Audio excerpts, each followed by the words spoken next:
Good morning, everyone. I had always looked at Al as my twin. We were both born in 1933.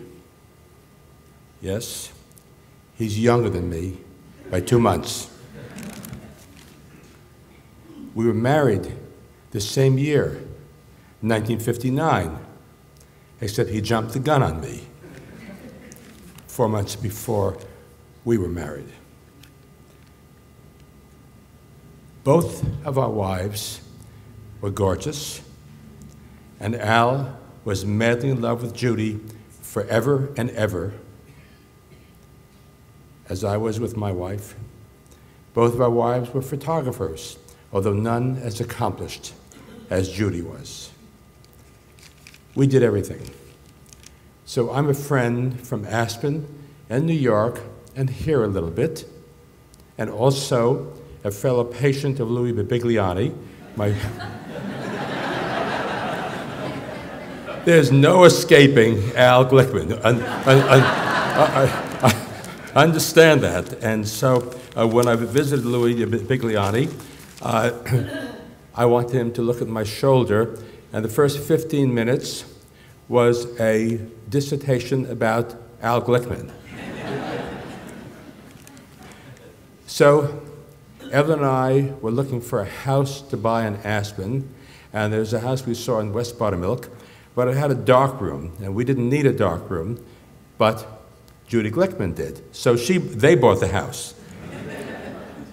And so it went, winter after winter, being together, coming up here. Whenever my kids were in camp, I showed up here. Judy, thank you for my delicious blueberry pies. I would say I'm not coming unless I can see Al and get some blueberry pie.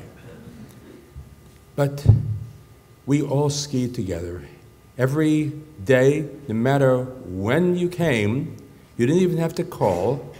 You showed up at 8 o'clock in the morning, not 8:03 or 8:04, 8 o'clock in the morning, for the gondola ride up the mountain, what they call first tracks. No one was permitted on the gondola without a joke. However, the only one who was permitted to tell the same joke twice, 3 times, 5 times, 10 times was Al Glickman. The story of the Russian farmers with a cow from Gorky. How many times have we heard that? The rhyming story of Timbuktu. How many times have we heard that? I see some others have heard that.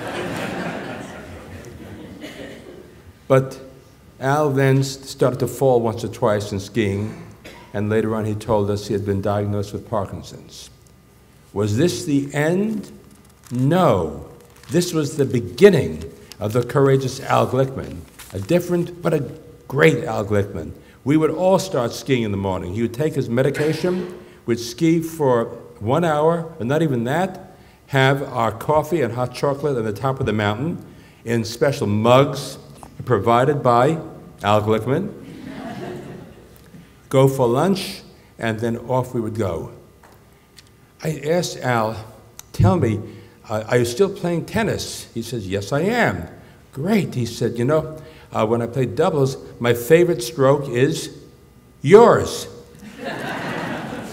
Then, with that sly grin of his, he said, that's the same stroke I use when I play singles. Yours. So, this is a man who was a picture of courage, total courage, and yet everything, he was proud of everything he did. He took George Bush on his first trip to Israel. He was very proud of that.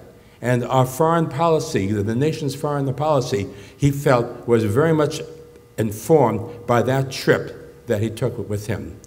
Yes, did he drop a name here and there? A little bit. Did he talk about his charities? A little bit. But I love that man. We all loved him. In the evening, when it gets dark, we see the stars are in the sky. They are shining. They have light that started down many years in the past, but the light still shines. The light that Al Glickman showered on all of us will still shine forever. Thank you, Al, for being our friend, our mentor, our guide, and the picture of the greatest courage and love that anyone can ever have.